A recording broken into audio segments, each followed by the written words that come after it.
Hello guys, welcome back to Modex computers. मेरा नाम है सार्थक एंड स्वागत है गाइस आप सबका आस्क मॉडेक्स के एपिसोड नंबर 3 के अंदर। आपके सवाल हमारे जवाब, तो ज्यादा टाइम वेस्ट नहीं करते हैं, जल्दी से इस वीडियो को शुरू करते हैं।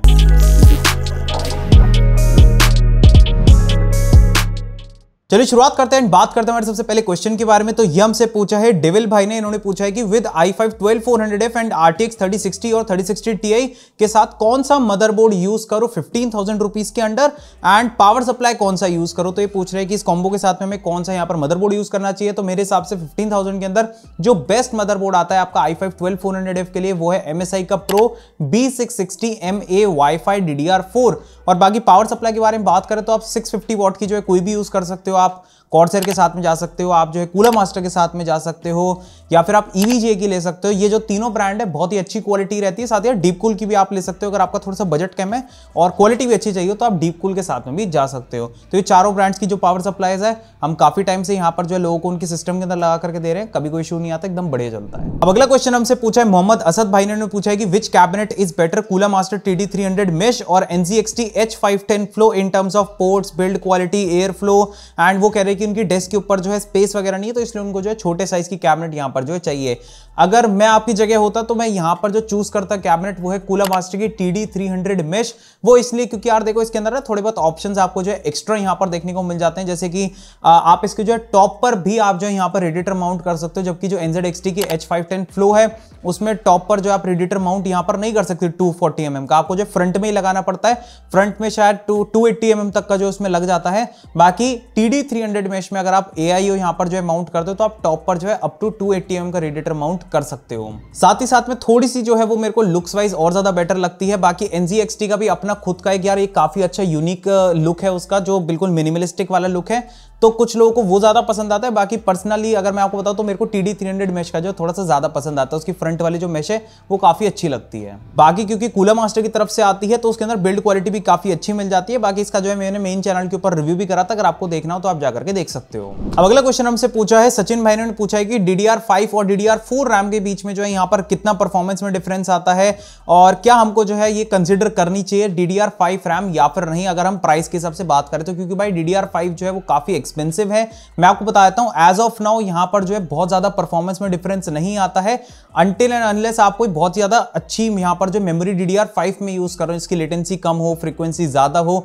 तब तक आपको जो है मेजर डिफरेंस यहां पर देखने को नहीं मिलता है। और मैं आपको बता दूं आप इस समय जो है कंसिडर करो DDR4 प्लेटफॉर्म को ही, क्योंकि वो यार ज्यादा बेटर है इन terms of value for money. क्योंकि आप वहां पर जो एक्स्ट्रा पे करते हो ना DDR5 के लिए, क्योंकि DDR5 रैम जो है ऑलमोस्ट इस समय जो प्राइसिंग है वो DDR4 के मुकाबले डबल है। मतलब जितने में आप जो है 16 GB यहां पर बाय कर लेते हो DDR4 की, उससे डबल कॉस्टिंग आपको पे करनी पड़ती है 16 GB स्टिक की अगर आप DDR5 में बाय करते हो तो। और साथ ही साथ इनके मदरबोर्ड भी जो है यहाँ पर एक्सपेंसिव आते हैं, तो आप मदरबोर्ड पे भी एक्स्ट्रा पे करते हो, आप रैम पे भी एक्स्ट्रा पे करते हो, and at the end of the day आपको परफॉर्मेंस में एज सच कोई खास डिफरेंस भी देखने को नहीं मिलता। अगला क्वेश्चन हमसे पूछा है हेमंत सिंह भाई ने पूछा है कि हे सार्थक, do you provide different brand GPU on custom PC build and which is not listed on your online website. ये पूछ रहे हैं कि जो वेबसाइट में ग्राफिक्स कार्ड जो लिस्टेड नहीं है, अगर हमको वो बाय करने हैं तो क्या वो हमको मिल जाएंगे? बिल्कुल मिल जाएंगे। अगर आपको कोई भी ऐसा कंपोनेंट बाय करना है जो कि हमारी वेबसाइट के ऊपर आपको नहीं मिल रहा है, तो आप जो हमारी वेबसाइट का जो नंबर है आप उसके ऊपर जो कॉल कर सकते हो, व्हाट्सएप कर सकते हो। नीचे आपको डिस्क्रिप्शन में हमारा नंबर मिल जाएगा 7011805001।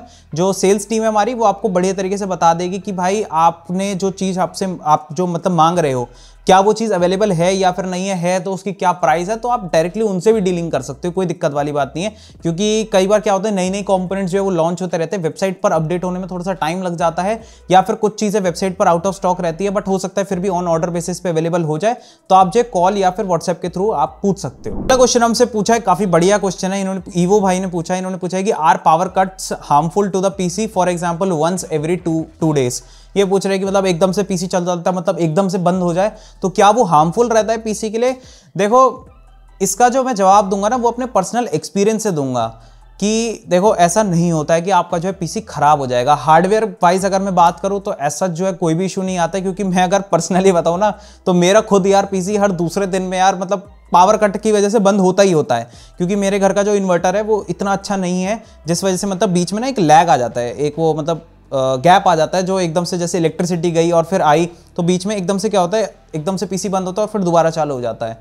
तो आज तक तो भाई हुआ नहीं, 2 साल से पीसी चला रहा हूं, मेरा हर दूसरे तीसरे दिन पीसी ऐसे ही बंद होता है, अभी तक तो कोई इशू आया नहीं। बट हाँ, 1-2 बार जो है विंडोज करप्ट हो गई थी इस वजह से, क्योंकि आपको भाई शटडाउन करना होता है, जब प्रॉपर पीसी बंद करना होता है, एकदम चलते चलते पीसी बंद होता है, तो कई बार आपका जो सॉफ्टवेयर लेवल पे आपको जो इश्यूज आ जाते हैं, हो सकता है आपकी विंडोज करप्ट हो जाए, विंडोज खराब हो जाए, अगली बार जब खोलो BSOD एरर्स आपको ज्यादा आने लग जाए, कुछ भी हो सकता है, या फिर आपका पीसी ऑन ही नहीं हो रहा, रिकवरी मोड में जा रहा है बार बार, तो ये सब इश्यूज शायद हो सकते हैं। बट हाँ, हार्डवेयर वाइज, हार्डवेयर लेवल पर कोई इश्यूज नहीं आते। आजकल के जो कंपोनेंट्स भाई बहुत स्मार्ट हैं, ऐसे खराब नहीं होते। अब इसी चीज को बढ़िया करने के लिए यूपीएस आते हैं, पर वो थोड़े से एक्सपेंसिव पड़ते हैं। अगर आप यूपीएस में इन्वेस्ट कर सकते हो तो अच्छी बात रहेगी। अगर आप जैसे कुछ भी काम कर रहे हो, आप नहीं चाहते कि एकदम से आपका डेटा लॉस हो जाए, या फिर आपने जो अपनी प्रोजेक्ट पे, आप किसी प्रोजेक्ट पर काम कर रहे थे वो आपका खराब हो जाए, तो आप यूपीएस में भी इन्वेस्ट कर सकते हो। एक अच्छी इन्वेस्टमेंट रहती है अगर आपके घर में इन्वर्टर नहीं है तो, और अगर ऐसा कुछ इशू आपको आ रहा है तो। अगला क्वेश्चन हमसे पूछा जसप्रीत सिंह जी ने, उन्होंने पूछा कि which AIO is best for i9 12900K and what is the best way to use the radiator fans, for example pull या फिर पुश इनटेक एंड एग्जॉस्ट। तो ये पूछ रहे हैं कि i9 12900 के लिए बेस्ट AIO कौन सा है। देखो, जहां तक हमारी टेस्टिंग कहती है, मेरे हिसाब से भाई इस समय जो आपको AIO कंसिडर करना चाहिए i9 12900 के हिसाब से, 2-3 मैं आपको बता देता हूं। एक तो है आपका डीपकूल की तरफ से उनका Infinity LS720 ARGB, आप एक तो इसको कंसिडर कर सकते हो। दूसरा है आपका EK की तरफ से उनका AIO 360 DRGB, और तीसरा आप यहां पर जो है आर्कटिक का जो है उनका लिक्विड फ्रीजर 360, लिक्विड फ्रीजर 2 है शायद उसका नाम, 360 ऐसे करके आता है, आप जो है उसको भी कंसिडर कर सकते हो। अब इसमें एक दिक्कत ये है कि जो आर्कटिक वाला है वो इतना अच्छे से अवेलेबल रहता नहीं है, रहता भी है तो उसकी प्राइस बड़ी अजीब सी रहती है कई बार। दूसरी बात, जो EK वाला लिक्विड कूलर है उसमें मेरे साथ पर्सनल लेवल पे ये इशू आया कि हमने ना 5 ऑर्डर कर रखे थे, 5 में से भाई हमारे 3 खराब निकले, 2 सही चले। अब ये पता नहीं क्या क्वालिटी कंट्रोल इशू है इस लिक्विड कूलर के साथ में कि 5 में से हमारे भाई 3 खराब निकले। तो इसलिए मैं थोड़ा सा वो कम रिकमेंड करता हूं, तो आप डीपकूल के साथ में जाए तो ज्यादा बेटर रहेगा। डीपकूल Infinity LS720 बढ़िया चलता है, i9 12900K को काफी अच्छे से हैंडल कर लेता है। बाकी रही बात आपको जो फैंस कैसे लगाने हैं, तो भाई आप एग्जॉस्ट में लगाओ, कोशिश करो ऐसी कैबिनेट लो जिसके टॉप पर जो 360 माउंट हो जाए, और एग्जॉस्ट में लगाओ फैंस को। अगला क्वेश्चन हमसे पूछा है प्रेम गेमर जी ने, पूछा है कि GTX 1650 is good in year 2022 and anti sports ice 300 mesh cabinet is a better choice. 1650 भाई आपको 2022 में मेरे हिसाब से नहीं लेना चाहिए, क्योंकि भाई अब देखो प्राइसेस काफी ड्रॉप हो गई है कार्ड्स की, और मैं आपको बताता हूं 1650 आपको जो अप्रॉक्स 16,000 17,000 का मिल जाता है। उसकी जगह अगर आप इसमें 3-4 हजार रुपए इन्वेस्ट करोगे तो एक बहुत better card, much better card आपको 20-21 हजार में भाई 1660 सुपर मिल जाता है। तो आप एटलीस्ट भाई उसके साथ में जाए। जहां आप 16,000 रुपए खर्च कर रहे हैं, थोड़ा सा और इन्वेस्ट करके अगर आप 20-21 हजार तक जाओगे तो आपको एक ज्यादा अच्छी वैल्यू फॉर मनी वहां पर देखने को मिलेगी। तो थोड़ा कोशिश करो, थोड़ा सा पुश करो बजट को एंड वहां तक जाओ। बाकी रही बात आपके एंटी स्पोर्ट्स आइस 300 मेश के अंदर, तो ये जो कैबिनेट है आप इसको कंसिडर कर सकते हो। जो हमारी कूलर मास्टर की TD 300 मेश है ना, बिल्कुल उसकी कॉपी छाप कैबिनेट है भाई ये।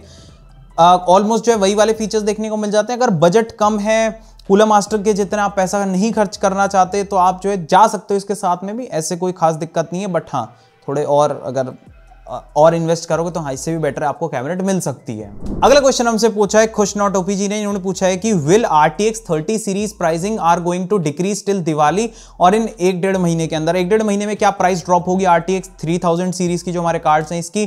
तो शायद हो सकती है, क्योंकि अभी आप रिसेंटली अगर आप देखोगे ना, तो जो क्रिप्टो मार्केट है उसमें जो अभी ये इथेरियम का जो मर्ज हुआ था उस वजह से क्या है कि अब माइनिंग जो है वो नेगेटिव जा रही है। मतलब आप माइनिंग तो इस समय प्रॉफिटेबल है ही नहीं, कोई भी कॉइन नहीं है जो आपको जो है प्लस में रिटर्न इस समय दे रहा हूं। मतलब अगर आप 100 रुपीज की इलेक्ट्रिसिटी खर्च करते हो तो भाई 60-70 रुपीज का आपको प्रॉफिट होता है। तो वो तो इस समय तो भाई माइनिंग बिल्कुल ही डेड हो चुकी है अभी कुछ दिन पहले ही। तो इस वजह से आपको थोड़ा बहुत मार्केट में जो है प्राइस का करेक्शन देखने को मिल सकता है। साथ ही साथ एनवीडिया और AMD ने दोनों ने ऑफिशियली यहां पर जो प्राइसेस को थोड़ा जो यहां पर ड्रॉप करा है। तो आपको इंडियन मार्केट के अंदर भी थोड़ा बहुत जो इसका इफेक्ट देखने को मिल जाएगा अभी कुछ दिनों के अंदर। बाकी वैसे तो यार प्राइस ऑलमोस्ट जो है जितनी होनी थी ड्रॉप वो हो चुकी है, इससे ज्यादा नीचे जाएगी भी तो थोड़ी बहुत और करेक्ट हो सकती है, 1-2 हजार रुपए ज्यादा से ज्यादा, इतना आपको जो डिफरेंस यहां पर देखने को बस लास्ट मतलब इतना ही मिलेगा। अब अगला क्वेश्चन हमसे पूछा है IM अभी जी ने पूछा है कि i5 12400F processor enough for gaming, streaming, editing. अगर आपका ये सारा वर्कलोड है तो उस हिसाब से i5 12400F आपको बहुत बढ़िया परफॉर्मेंस यहां पर डिलीवर करा देगा। आपकी स्ट्रीमिंग बहुत अच्छे से हो जाएगी, आपकी एडिटिंग बहुत बढ़िया हो जाएगी।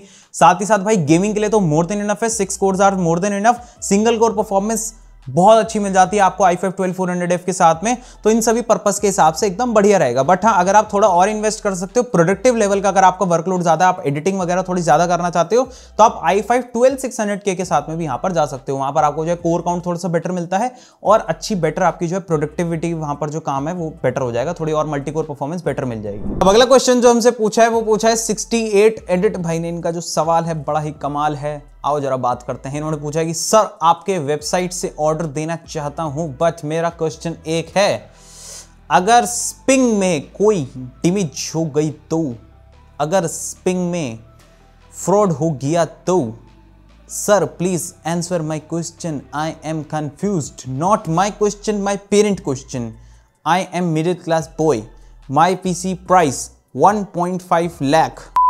सबसे पहले तो मैं इन भाई को ही कहना चाहूंगा, भाई रिलैक्स, आराम से, क्योंकि इन्होंने जितने रोने वाले इमोजी इसके अंदर डाले हैं देख के लग रहा है कि ये भाई हमारे जो है बहुत ज़्यादा इमोशनल हैं, तो इनको जो है थोड़ा शांत होने की ज़रूरत है। अब आपके सवाल का जवाब देते हैं। इन्होंने पूछा है कि अगर आपके शिपिंग में कोई डैमेज हो गया तो उसके लिए बेसिकली क्या है कि जब हमारे यहाँ से जब आपका सिस्टम डिस्पैच होता है तो आपको बेसिकली हम यहाँ पर जो मतलब हमारे जो सेल्स वाले हैं वो आपको बता देते हैं कि भाई अपना एक यहाँ पर अनबॉक्सिंग वीडियो शूट कर लेना आपके पूरे पीसी का अनबॉक्स होते हुए का। अगर उसमें कोई भी डैमेज होता है तो वो आपका जाहिर सी बात है कि आपको इस वीडियो के अंदर वो शोकेस हो जाएगा, तो वो दिख जाएगा, तो आपके डैमेज यहाँ पर कवर हो जाएंगे, जो भी उसमें होगा वो सब हम कर देंगे, उसमें कोई दिक्कत वाली बात नहीं है, ठीक है। वो सारी लायबिलिटी फिर हमारी बैठेगी यहाँ पर। और ऐसे कोई डैमेज होता नहीं है भाई, ऐसे डैमेज हो रहा होता तो हमारा तो बिजनेस यार कब का फ्लॉप हो चुका होता, क्योंकि अगर इतना डैमेज हो रहा होता तो फिर तो भाई बात ही क्या थी, फिर तो बिजनेस ही कैसे कर रहे होते ये वाला। तो ऐसे डैमेज नहीं होता है, अभी तक तो हमारा लकीली कुछ नहीं हुआ ऐसे डैमेज, ठीक है। तो थोड़ा बहुत आप जो है इस बातों को लेकर के ट्रस्ट कर सकते हो। बाकी अगली चीज़ ये कि शिपिंग में कोई फ्रॉड हो गया, तो फ्रॉड से मेरे को समझ में नहीं आ रहा कि आप क्या कहना चाहते हैं कि मतलब फ्रॉड हो गया। तो भाई अगर आपको इतना ही डर लग रहा है कि कहीं हम शिप ना करें तो फिर भाई खरीदो ही मत ना, फिर यार ऑफलाइन जाके ले लो। अगर आपको ऑनलाइन इतना विश्वास नहीं है हमारे ऊपर तो अब उसका मैं तो कोई जवाब दे नहीं सकता।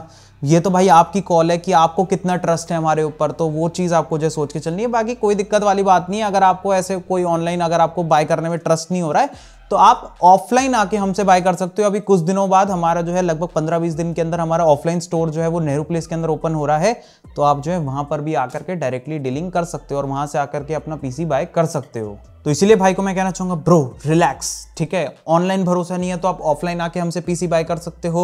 और अगर आप ऑनलाइन बाय करने के लिए, अगर आप ऑनलाइन ही बाय करना चाहते हो तो थोड़ा सा अपना कॉन्फिडेंस लेवल को बढ़ाने के लिए आप क्या कर सकते हो, आप यूट्यूब पे जा सकते हो। यूट्यूब पे बहुत सारी वीडियोस हैं, काफी सारे लोगों ने जो है हमारे पीसीज हैं उनको अनबॉक्स करते हुए वीडियो अपने चैनल के ऊपर डाली है।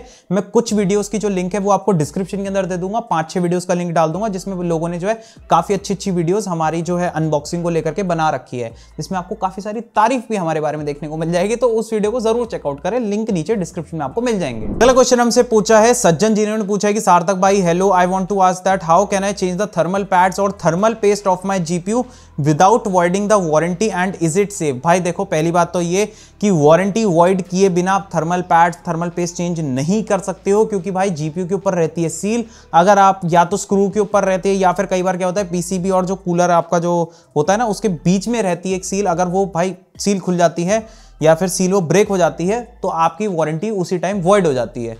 तो प्लीज ऐसा ना करें, अपने जीपीयू को ना खोलें। और भाई वारंटी भाई 3 साल या फिर जोटैक हो तो 5 साल आपको जो यहाँ पर देखने को मिलती है, और मेरे को नहीं लगता कि ऐसे कोई इशू आपको जो यहाँ पर देखने को मिलता है।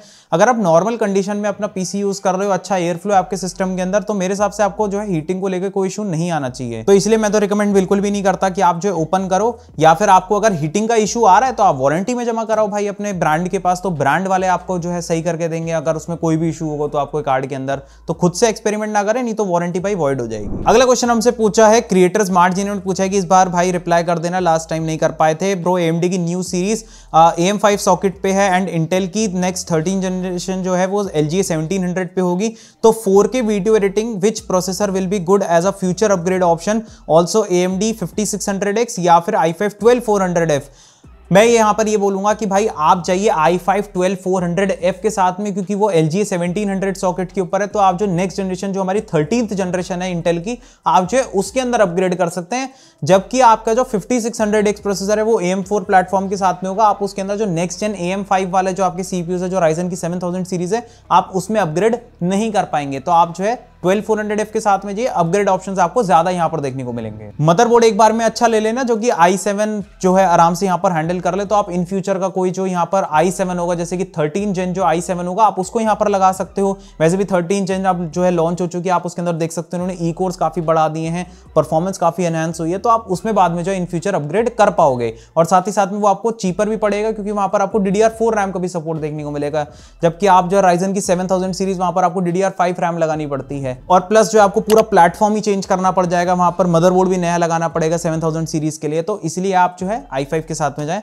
और B660 का कोई बढ़िया सा मदरबोर्ड लगा लेना, एक अच्छी क्वालिटी का मोटार लगा सकते हो या फिर टॉमहॉक वगैरह ले सकते हो। इन फ्यूचर i7 वगैरह उसके अंदर फिर आराम से जो है यहाँ पर आप पेयर कर पाओगे। रही बात आपने पूछा है कि हमें कौन सा ग्राफिक्स कार्ड लेना चाहिए 30,000 रुपीज के बजट के अंदर, तो यहाँ पर जो है अगर आप 1-2 हज़ार रुपए ऊपर डालोगे तो आपको जो यहाँ पर RTX 3060 देखने को मिल जाता है, आप डेफिनेटली उसके साथ में जो यहाँ पर जा सकते हो। या फिर अगर इसके नीचे ही आपको स्पेंड करना है तो आप जा सकते हो AMD के RX 6600 के साथ में। अब अगला क्वेश्चन हमसे पूछा WD40 गेमिंग ने, उन्होंने पूछा है कि how to pay money on your website 10% and book or order. इन्होंने पूछा है कि मतलब 10% वाली जो बुकिंग है, जो कि मैं आपको बताता हूँ वो आप कैसे कर सकते हो। बेसिकली क्या है कि आपको डालना है अपनी कार्ट के अंदर, फॉर एग्जांपल आपने कोई 1 लाख रुपीस का आपको पीसी बाय करना है, तो आपने जो उसको अपनी कार्ट के अंदर ऐड कर लिया।